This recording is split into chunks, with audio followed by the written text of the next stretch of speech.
Hello friends, स्वागत है आप सभी का हमारे यूट्यूब चैनल हाई फाई महासंग्राम में। दोस्तों, इस वीडियो में बात करेंगे बजट 2022 के बारे में बात करेंगे, जो 1 फरवरी को यानी दिया गया है। 1 फरवरी को आया है बजट, और बात करेंगे इसमें क्या क्या किसके बारे में कितना बजट बताया गया है, किसके बारे में, और यानी कौन कौन सी योजनाओं को इंसेंटिव किया गया है, और पर्वतमाला योजना क्या है उसके बारे में क्या बताया गया, डीप ओशन मिशन क्या है, किसानों के लिए क्या किया गया है, और इस तरीके से। तो पहले बेसिक जान लेते हैं। बेसिक से जो क्वेश्चन पूछे जाते हैं कि बजट होता क्या है। तो बजट जो सीधा सा होता है कि सरकार के द्वारा जो भी आय व्यय किया जाएगा उसका पूरा विवरण दिया जाता है, अगले जितने भी साल में किया जाएगा। ठीक है, तो आगे बात कर लेते हैं। यहाँ पे बजट जो होता है वो फ्रांसीसी शब्द किससे बना है, तो ब्रूगेट से बना है। किससे? ब्रूगेट शब्द से बना है, जिसका अर्थ अगर देखा जाए तो जिसका जो शाब्दिक अर्थ माना जाता है वो चमड़े की थैली माना जाता है। पहले क्या होता था, तो ब्लैक सूट यानी ब्लैक सूट केस में ये निकाला जाता था, आता था। और जवाहरलाल नेहरू से जसवंत सिंह जो थे जब वित्त मंत्री, तब तक के जो ब्लैक वाला ही आता था, ब्लैक ब्रीफ केस आता था, उसमें लाया जाता था। और लेकिन प्रणब मुखर्जी ने इसको चेंज किया था, और तब से इन्होंने क्या लाया था, रेड ब्राउन ब्रीफ केस लाया था, उसमें लाते थे ये। ठीक है, अब तो फिलहाल डिजिटल आने लगा है, और 2021 में भी डिजिटल लाया गया था। अब बात कर लेते हैं बजट शब्द का उल्लेख क्या संविधान में है, तो ऐसा कुछ भी शब्द संविधान में उल्लेख नहीं है। वहाँ पे उल्लेख है वार्षिक वित्तीय विवरण का उल्लेख है। ठीक है, कौन सा आर्टिकल? आर्टिकल 112। दूसरा है ये जो पैसा कहाँ से खर्च होगा, तो संचित निधि से निकाला जाएगा। संचित निधि का वर्णन किस आर्टिकल में है, तो ये तो सबको पता है, 266 में वर्णित है। इसका 266 में वर्णित है। और जो ये बजट दिया गया है किसके लिए है, तो 2022-23 के लिए दिया गया है। कौन सा? ये जो बजट है 2022-23 के लिए बजट बनाया गया है। चलिए अब बात कर लेते हैं जो यहाँ पे है। हाँ ठीक है, बजट का इतिहास की अगर बात की जाए तो कहा जाता है कि 1955 तक जो आया था वो केवल इंग्लिश में ही आता था, और 1956 से स्टार्ट हुआ था, हिंदी में भी आना स्टार्ट कर दिया गया था, यानी हिंदी में भी लाया जाता था। अगर बात की जाती है 2016 तक जो होता था, फरवरी के अंत यानी आखिरी महीने में पेश होता था, बजट पेश किया जाता था। लेकिन 2017 से बात की जाती है तो 2017 से ये 1 फरवरी को पेश किया जाने लगा। और अगर 2017 और भी बात की जाती है तो रेल बजट को आम बजट में मिला दिया गया था। इसके पहले क्या होता था, तो रेल बजट को आम बजट से अलग से पेश किया जाता था, एक में नहीं मिलाया जाता था। चलिए आगे बात कर लेते हैं। 1999 से पहले अगर बात की जाए तो बजट शाम को 5 बजे पेश होता था, शाम को 5 बजे पेश किया जाता था। लेकिन 1999 के बाद से अगर बात की जाती है, या सुबह 11 बजे पेश किया जाने लगा, सुबह 11 बजे से पेश किया जाने लगा। चलिए आगे बात कर लेते हैं। कुछ चीज़ें और हैं, जैसे कुछ यहाँ से क्वेश्चन भी पूछे जाते हैं, जैसे आज़ादी का 75 जो 75वां वर्षगांठ मना रहे हैं, और आधार वर्ष रखा गया आज़ादी का 75 वर्ष। ठीक है, आरबीआई ने ये भी कहा गया बजट में, ये तो अभी आगे पढ़ेंगे, डिजिटल रुपी एक रुपी लॉन्च किया जाएगा, 2022-23 में ही लॉन्च किया जाएगा, और ये ब्लॉकचेन टेक्नोलॉजी पर आधारित होगा, ब्लॉकचेन टेक्नोलॉजी पर आधारित होगा। आगे बात कर लेते हैं। ये भी कहा गया है, तो अभी पढ़ेंगे, क्रिप्टो करेंसी जो है वर्चुअल मुद्रा भी कहा जाता है जिसे, और इसमें कहा गया है कि 30% टैक्स देना होगा, जो भी आपका लाभ होगा, जो भी प्रॉफिट होगा उस पर। चलिए जो आगे बात कर लेते हैं, किस वित्त मंत्री ने पेश किया कि सबसे ज़्यादा बार बजट, यहाँ से भी क्वेश्चन पूछा जाता है आपका, ये बिल्कुल पता होना चाहिए कि सबसे ज़्यादा बार किस वित्त मंत्री ने पेश किया था। तो सबसे ज़्यादा बार जो मोरारजी देसाई थे, उन्होंने 10 बार पेश किया था। अगर बात की जाए, पी चिदम्बरम थे, प्रणब मुखर्जी थे, इन्होंने कितनी बार पेश किया, तो उन्होंने 9 बार पेश किया। अगर बात की जाती है मनमोहन सिंह की, तो मनमोहन सिंह ने कितनी बार पेश किया था, तो 6 बार पेश किया था। अगर क्वेश्चन बनता है आपका, पहली महिला जो वित्त मंत्री थी जिन्होंने पेश किया था, तो उनका नाम था इंदिरा गांधी। कहा जाता है इंदिरा गांधी पीएम के साथ साथ क्या थी, पीएम के साथ साथ वित्त मंत्री का भी पदभार था उनके पास, यानी उनका कार्यभार देख रही थी। तो आगे देख लेते हैं, आगे बात कर लेते हैं। यहाँ से क्वेश्चन जो बनता है ये तो हो गया था। ठीक है, बजट में शामिल कौन कौन से एक्सपर्ट थे, तो थोड़ा इनके बारे में ज़्यादा जान लेते हैं, ज़्यादा कुछ नहीं। तो अगर बात करते हैं, इनका नाम है डॉक्टर टीवी सोमनाथन, जो वित्त मंत्रालय में एक्सपेंडिचर एक्सपर्ट है। अगर तरुण बजाज की बात की जाती है तो ये आर्थिक मामले के सलाहकार सचिव हैं। और देबाशीष पांडा जो हैं वित्तीय सेवा से संबंधित हैं। और अगर बात की जाती है अजय सेठ की, तो अजय सेठ हैं जो ये जो भाषण हुआ था, भाषण बजट भाषणों का मसौदा तैयार किया था इन्होंने। अगर तुहिन कांत पांडे की बात की जाए तो सार्वजनिक परिसंपत्ति के ये विशेषज्ञ थे। ठीक है, आगे बात कर लेते हैं। कहा जाता है, यहाँ से भी क्वेश्चन पूछा जाता है आपका कि सबसे लंबा बजट और सबसे छोटा बजट कौन सा किसके द्वारा दिया गया था। तो सबसे लंबा बजट जो दिया गया था श्रीमती निर्मला सीतारमण के द्वारा दिया गया था, 2 घंटे 40 मिनट 2020 में जो दिया गया था। अगर बात की जाती है सबसे छोटा बजट भाषण कब दिया गया था, तो 1977 में दिया गया था, HM पटेल के द्वारा दिया गया था और 800 शब्दों का अंतरिम बजट था। चलिए अब बात कर लेते हैं, यहाँ से स्टार्ट करेंगे किस क्षेत्र में क्या कहा गया। तो क्या चीज़ महंगी हुई है, तो कई बार आपने सुना और इसमें न्यूज़ में बार बार देख रहे हैं कि क्या महंगा हुआ। तो जो स्टील स्क्रैप के आयात पर कस्टम ड्यूटी लगा दी गई, तो ये जितना भी स्टील वाला सामान है वो महंगा हो जाएगा। चलिए आगे बात कर लेते हैं, क्या सस्ता हुआ। तो कृषि के उत्पाद जो भी हैं वो सस्ते हो गए हैं, केमिकल या टेक्सटाइल मेटल जो भी हैं। ठीक है, चार्जर फ़ोन या मोबाइल फ़ोन के कैमरा लेंस सभी सस्ते हो जाएंगे। ज़्यादा भाई नहीं, थोड़ा वो सस्ता होगा जब इस पर टैक्स हटा दिया गया थोड़ा वो। फर्नीचर और फिटिंग, पैकेजिंग, बॉक्स, लेदर, ये सभी सस्ते हो जाएंगे। गारमेंट और फुटवेयर पर छूट दे दी गई है। चलिए अब बात कर लेते हैं रोज़गार। सबसे मुद्दा बड़ा है रोज़गार में क्या कहा गया। तो उन्होंने कहा है कि इन्होंने ये कहा है कि 14 क्षेत्रों में शुरू हुई PLI स्कीम जो वो बढ़ोतरी उसको दी जाए, बढ़ावा दिया जाएगा। इन्होंने कहा 2022 में हम 60 लाख नई नौकरियां देने की कोशिश करेंगे। इन्होंने ये भी कहा है क्या क्या अगले 10 साल में 30 लाख नई नौकरियां देंगे। चलो भाई देखते हैं क्या क्या दोगे।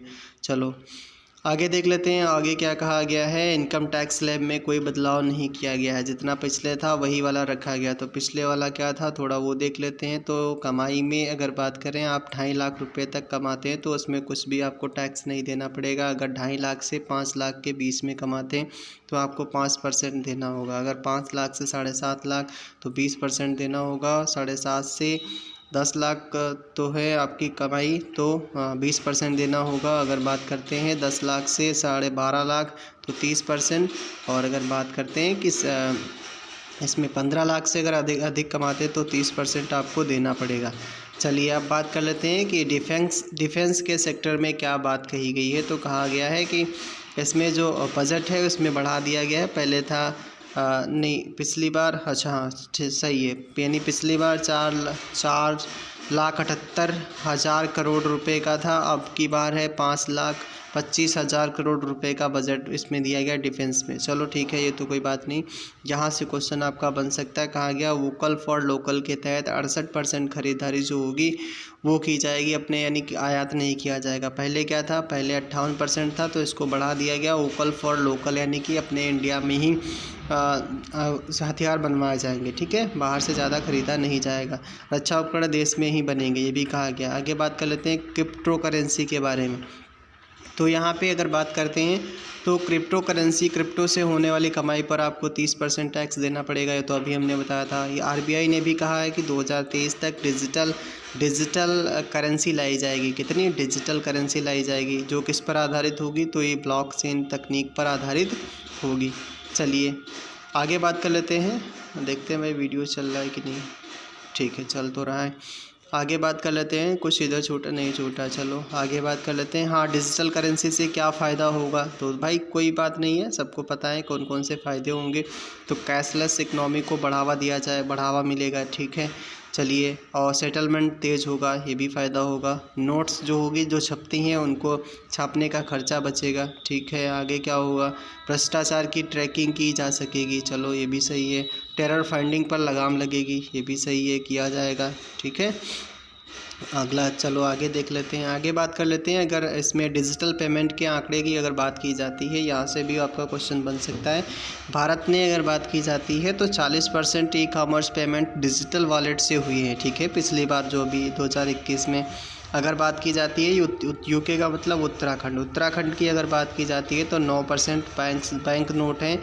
9% की बैंक की हिस्सेदारी जो, यानी जो नोट्स हैं 9% तक कर देगा, केवल 2028 तक कर देगा। ठीक है, चलिए आगे बात कर लेते हैं। स्वीडन की बात की जाती है तो स्वीडन में कहा गया है कि 50% जो रिटेलर्स हैं 2025 तक कैश पेमेंट लेना बंद कर देंगे। जापान की अगर बात की जाती है तो 28.6% पेमेंट कैशलेस होते हैं। ठीक है, चलिए आगे बात कर लेते हैं दक्षिण कोरिया की। तो यहाँ पे भाई बहुत ये आगे निकल गया, 96% जो है पेमेंट्स वो कैशलेस हो रहे हैं। चलिए 2022 में 22-23 की बात की जाए तो ये तो सबको पता है कितना बोला गया कि 80 लाख घर या आवास बनाए जाएंगे, किसके तहत, पीएम आवास योजना के तहत बनाए जाएंगे। चलिए आगे क्या है, आगे जीएसटी और जीडीपी के बारे में क्या कहा गया है। तो जीएसटी और जीडीपी के बारे में कहा गया है कि इकोनॉमी जो होगी वो 9.2 की दर से बढ़ने का अनुमान लगाया। कितना, यहाँ से क्वेश्चन आपका बन सकता है, ठीक है, पूछा भी जाएगा, 9.2 की दर से बढ़ने का अनुमान। अगला ये भी बोला गया है कि वैक्सीनेशन और इंफ्रास्ट्रक्चर, हेल्थ इंफ्रास्ट्रक्चर पर फोकस किया जाएगा, ठीक है। जीएसटी कलेक्शन पहले से, यहाँ से एक भाई क्वेश्चन बन सकता है कि जीएसटी कलेक्शन जो पहले से 1,40,000 करोड़ रुपए बढ़ चुका है। चलिए अब बात कर लेते हैं इसके बारे में, यहाँ एजुकेशन के बारे में क्या कहा गया है। तो उन्होंने कहा है भाई कितना, 200 चैनल बना देंगे, ठीक है, 200 टीवी चैनल नए बनाए जाएंगे। कहा है एक क्लास के लिए एक टीवी चैनल होगा, ठीक है, 1 क्लास 1 टीवी चैनल होगा। 12 चैनल थे पहले, तो अब बढ़ा के 200 कर दिया जाएगा। व्यावसायिक शिक्षा के लिए डिजिटल यूनिवर्सिटी बनेगी, ठीक है, डिजिटल यूनिवर्सिटी बनाई जाएगी। चलो 2 लाख आंगनवाड़ियों में सोलर एनर्जी का इस्तेमाल होगा, सोलर पैनल लगाए जाएंगे, जो भी किया जाए। अब बात कर लेते हैं रेलवे में क्या किया गया। तो रेलवे में गति शक्ति स्कीम के तहत क्या किया जाएगा, 3 लाख 100 कार्गो टर्मिनल बनाए जाएंगे। 3 साल में कहा है इन्होंने 400 नई वंदे भारत ट्रेन चलाई जाएंगी। कितनी, 400 नई वंदे भारत ट्रेन चलाई जाएंगी। अगर बात करें 2000 किलोमीटर रेल नेटवर्क कवच तकनीक में कवर होगा, ठीक है।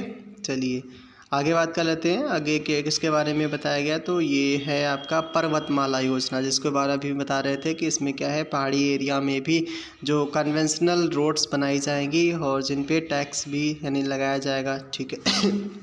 चलिए एमएसएमई क्या है। तो एमएसएमई यानी कि जो छोटे लघु एवं उद्योग होते हैं उनको क्या है, 5 साल में 6,000 करोड़ रुपए क्या किया गया, 5 साल में 6,000 करोड़ इसमें आवंटन किया जाएगा।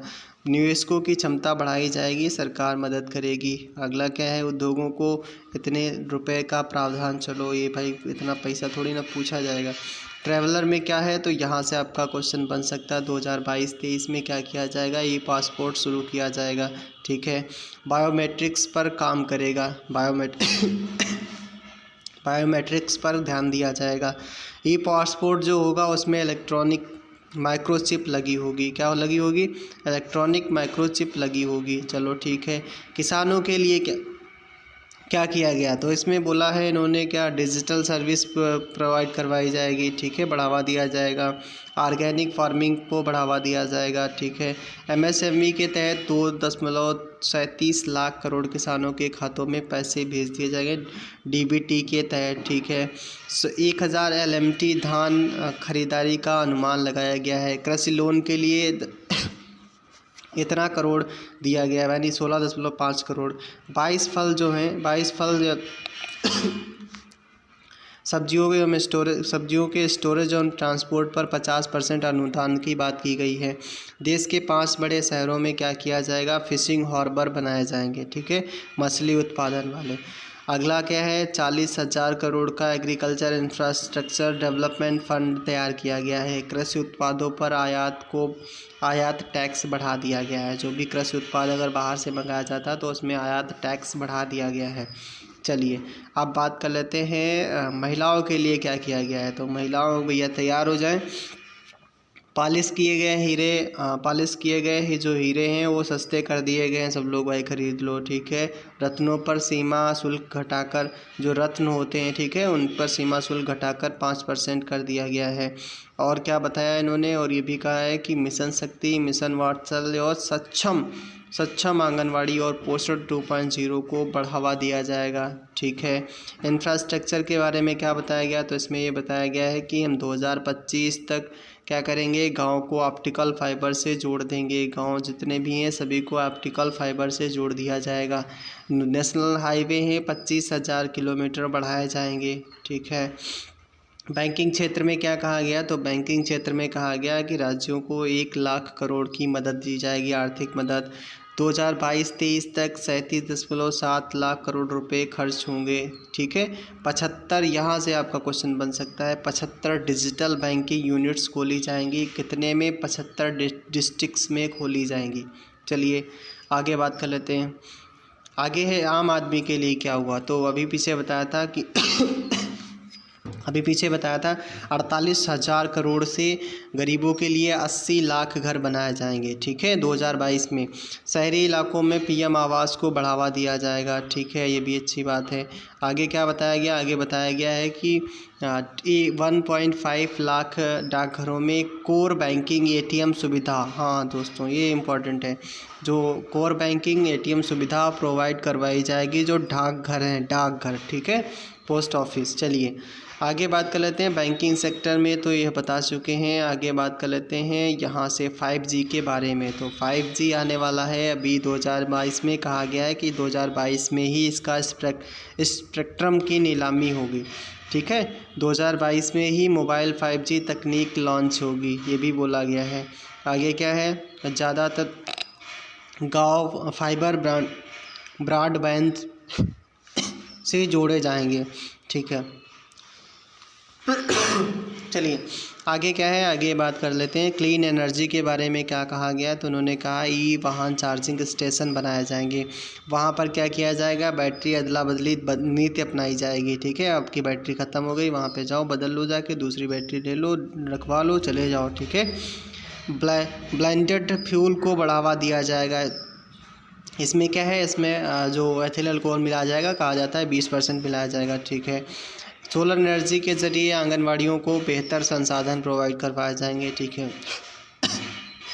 अब यहाँ से आपका क्वेश्चन बन सकता है, पक्का बनेगा, नहीं बने तो हमसे मिलना कि क्या है क्वेश्चन है डीप ओशियन मिशन। ठीक है, यानी कि इसका अगर देखा जाए हिंदी क्या है, गहरी महासागर मिशन। जैसे आपका गगनयान मिशन है, ठीक उसी प्रकार से समुद्र के भीतर जाया जाएगा।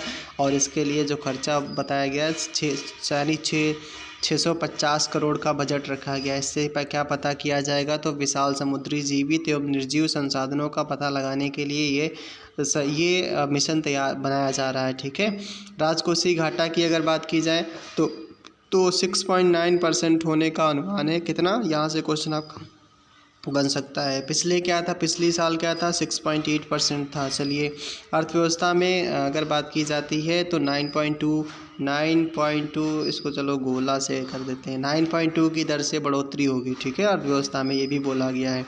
और एक बचा है आपका कौन सा? होम लोन अगर लेना चाहते हैं तो इसमें ये बोला गया है कि आपको 5 लाख तक की टैक्स छूट दी जाएगी। होम लोन पर 5 लाख तक की टैक्स छूट दी जाएगी। चलिए फ्रेंड्स, आज के लिए इतना है। Thank you, thanks for watching. इसका PDF आपको कमेंट बॉक्स में मिल जाएगा। Thank you, thanks for watching.